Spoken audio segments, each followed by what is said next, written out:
Dear viewers, যারা সরকারি চাকরি পেতে ইচ্ছুক তাদের জন্য আমার এই বাংলার প্রশ্নগুলো এসেছিল সরকারি প্রাথমিক বিদ্যালয়ের প্রধান শিক্ষক নিয়োগ পদে পরীক্ষাতে। এই পরীক্ষাটি হয়েছিল 11/9/2009 সালে পরীক্ষাটা হয়েছিল। 11/9/2009 সালে এই পরীক্ষাটা হয়েছিল। চলুন এবার আমরা প্রশ্নগুলো করি।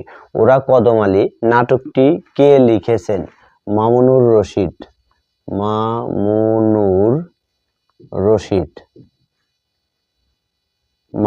রশিদ। পদ্মরাগ গ্রন্থটির রচয়িতা কে? বেগম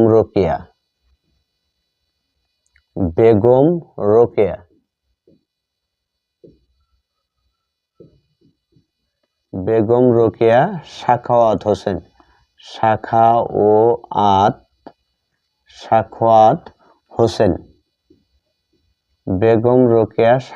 হোসেন। আচ্ছা, পথের দাবি শরৎচন্দ্রের কি ধরনের রচনা? এটা উপন্যাস। শরৎচন্দ্রের উপন্যাস। মহিষী কোন সমাস? আচ্ছা, মহিষী কোন সমাস? এটা সাধারণ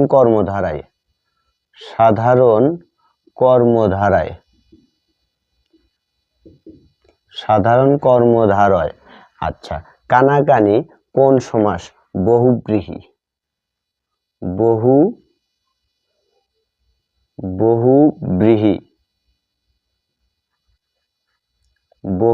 সমাস। ধন্যবাদ ডিয়ার ভিউয়ার্স, এরকম ভিডিও পেতে অবশ্যই আমার এই পেজটাকে লাইক, কমেন্ট, শেয়ার করবেন।